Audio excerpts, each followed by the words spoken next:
93-ші сабақ. Жалқы есім мен жалпы есім туралы қорытынды жасай аламын. Тірек сөздерді пайдаланып мәтін құрастырып жазамын дейді. Бұлай біз 93-ші сабақта өтетіндеріміз. Достар, алдымен мені каналыма тіркеліп, видеоға лайк басты ұмытпаңыздар. 36-шы жаттығу. Берілген сурет бойынша алдар көсе туралы әңгімелеп құр дейді.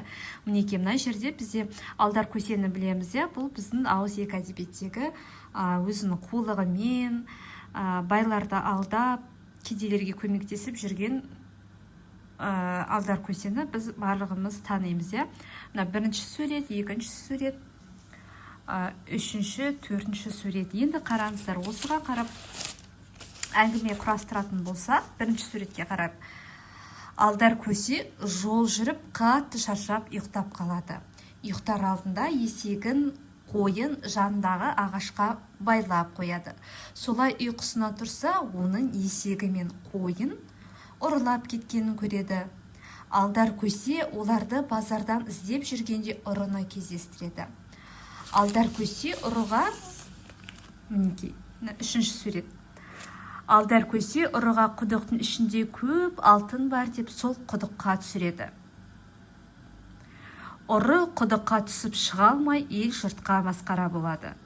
Ал алдар көсе болса өз есегі мен қойын алып кетіп қалады. Мінекей 36-шы жаттығуда құрастырған әңгіме.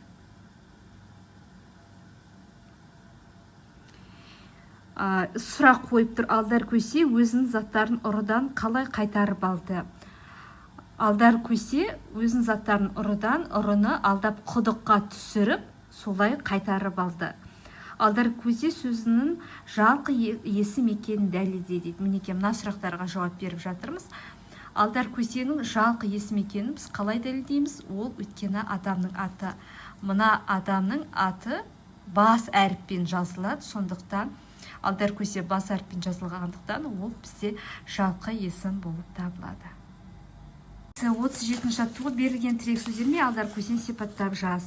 Алдар көсе өз заманының ақылды әрі тапқыр аңыз адам. Қулығымен байларды алдап, кедейлерге көмектескен. Кедей, тапқыр, ақылды, қу. Осы сөздерді пайдаланып, мінекей сөйлем жаздық. 8-ші жаттығу. Сөздердің қатесін түсеп, сөйлемдерді көшіріп жаз. Қожа Насыр мен алдар көсе кездесті, олар ыстық көлге келді. Жалқы есімдердің асынсыз. Енді бұл жерде қате, бірінші қате алдар көсе деген бізде бас әріппен жазылу керек, себебі бұл кейіпкердің, яғни адамның аты. Сол себептен бұл бірінші қате, бас әріппен жазады. Тағы екінші қате, мынау ыстық көл деген бас әріппен жазылу керек, себебі ыстық көл ол су атауы, көлдің атауы, ол да бас әріппен жазылу керек. Енді осылай көшіріп жазамыз. Мінекей. Қожа Насыр мен алдар көсе кездесті, олар ыстық көлге келді. Мінекей, Қожа Насыр, алдар көсе, ыстық көл деген бас әріппен жазылады. Жалқы есімдердің асынсыз, осы бас әріппен жазылғандықтан бұлар жалқы есім болып табылады, сондықтан асын сызып қойдық. Мінекей 38-ші жаттығуда осылай орындаймыз.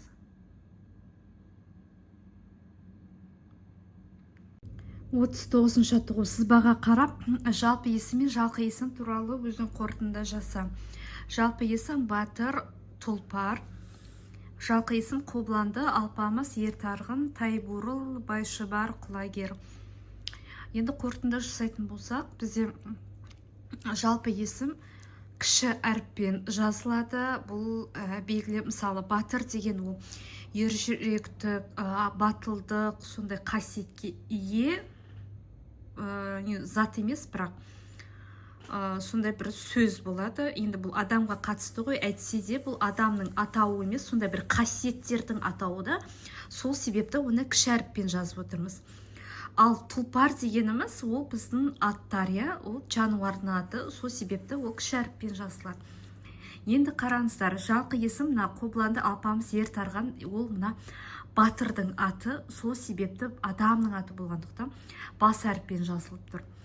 Тайбурыл, байшыбар, құлагер деген мына тұлпарлардың аты, сол себептен ол да бас әріппен жазылады екен. Тайбурыл, байшыбар, құлагер деген мына батырларымыздың аттары ғой. Мінекей қорытындылайтын болсақ, жалпы есім кіші әріппен басталады. Ол заттарға берілетін есімдер жалқы есім деген бас әріппен жазылады. Жер су аттары, мінекей мына тұлпар жануардың аты, адамның аттары әрдайым бас әріппен жазылады. Және соңғы тапсырма 40-шы жаттығу жер су аттарын қатыстырып, менің алдымда немесе менің қаламда тақырыбын мәтін құрастырып жаз. Мен мысалы Астана қаласында тұрамын. Сіздерге мысал ретінде жазайын. Мен Астана қаласында тұрамын. Біздің қаланы Есіл өзені қақ бөліп жатыр. Қаламыз өте әдемі, әрі көшелері кең. Бұл жерде жер су аттарын пайдаланды, қаланың атын пайдаланды. Астана қаласы бас әріппен жазылады. Және өзеннің атауы мінекей Есіл деген бас әріппен жазылады. Достар, осымен біздің сабағымыз бітті. Каналыма тіркеліп, видеоға лайк басуды ұмытпаңыздар. Кездескенше.